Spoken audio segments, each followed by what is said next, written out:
burguesa, não no sentido marxista dos detentores do meio de produção, mas em um sentido, digamos, de classe média. Uma vida que tem ali, digamos, um certo tempero, no sentido de temperança, de equilíbrio. É aquela vida média. Claro, não são pessoas homogêneas do ponto de vista social. Vejam, são 4 meninas e um rapazinho ali, que é o filho do artista, inclusive.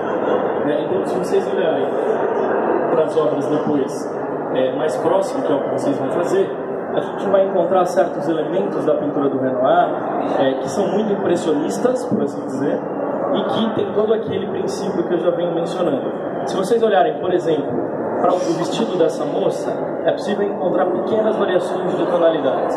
Nunca é possível falar, quando a gente está mencionando os impressionistas, em uma homogeneidade do ponto de vista da manifestação da luz e das cores. Lembrem que uma pintura fenomenológica é aquilo que aparece diante dos nossos olhos. E eu diria, nesse retrato, tem até algo daquilo que a gente viu no Manet. Você concorda comigo? O fundo abstrato, a pessoa presente nesse fundo, e é claro, o Renoir, portanto, faz um tratamento impressionístico dos retratos e não das paisagens. Depois eu convido para que vocês, portanto, se aproximem e olhem, por exemplo, para a pele dela, que tem uma luminosidade relativamente homogênea, mas a gente vai encontrar pequenas variações de luz e sombra que são dadas pelas próprias cores, que constituem mesmo a estrutura do quadro. O vestido dela, a diferença de tonalidades, as micro diferenças entre as tonalidades, esse laço que passa pelo vestido dela, o próprio fundo abstrato que vai se projetando e no qual ela é colocada, diferentemente do que está nesse quadro aqui ao lado.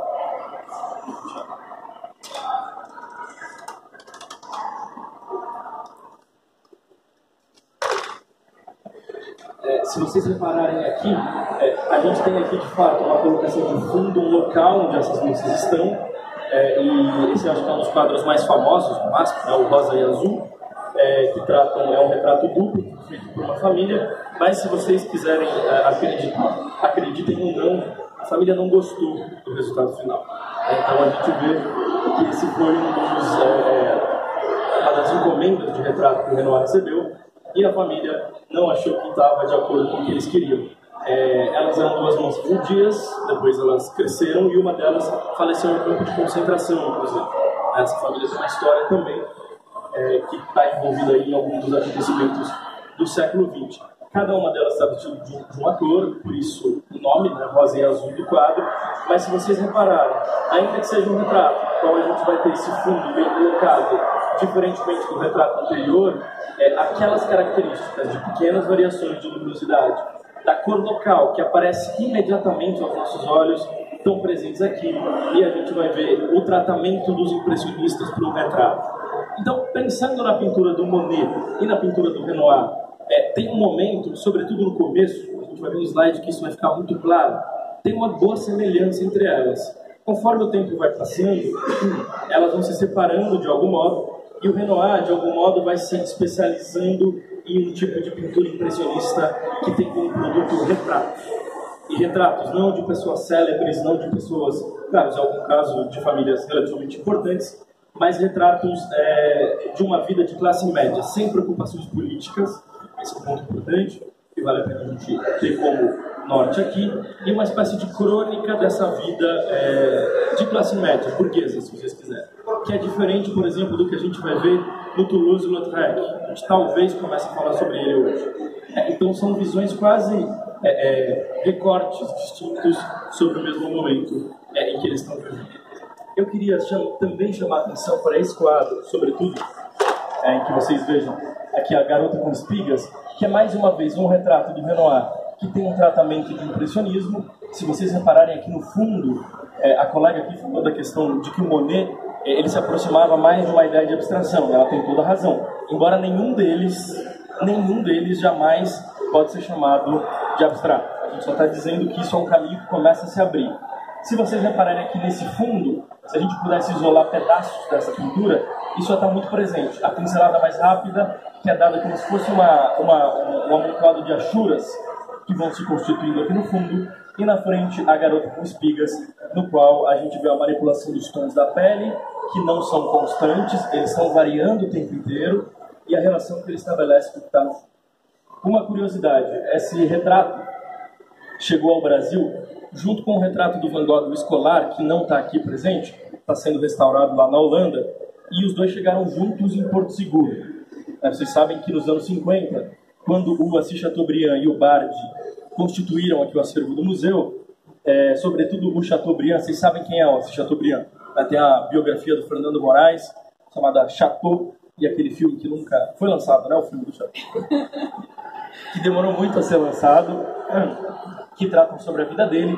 Ele era um grande empresário das comunicações. Ele era o dono dos Diários Associados, que incluía uma série de jornais. E o que ele fazia? Ele encontrava uma obra para ser comprada na Europa, e nesse momento que eles constituíram aqui o acervo do MASP, era o pós-Segunda Guerra. O pós-Segunda Guerra, a Europa está destruída, certo? Os países europeus estão tentando se reconstruir. Isso significa que tem muitas obras sendo vendidas por preços acessíveis, né? Não que fossem baratas, mas não eram absurdamente caras. E os dois se aproveitaram, no bom sentido da palavra, desse momento para constituir esse acervo em que a gente está. Que foi feito quase inteiro, esse acervo das obras dos mestres europeus, principalmente, foi feito num prazo de 10 anos. Quase tudo isso aqui. Então foi ali uma janela de oportunidade que eles aproveitaram bem. Começou em 48 e terminou no final da década de 50, na prática. Depois muita coisa foi acrescentada, mas do ponto de vista da história da arte, e eu falo isso aqui colocando entre aspas, muitas aspas, talvez fosse menos importante, sobretudo para a narrativa da época. Hoje a gente tem uma narrativa que está se expandindo, felizmente. Mas para a narrativa da época, que era uma história da arte muito mais ligada à arte europeia, foi nesse período que isso foi construído.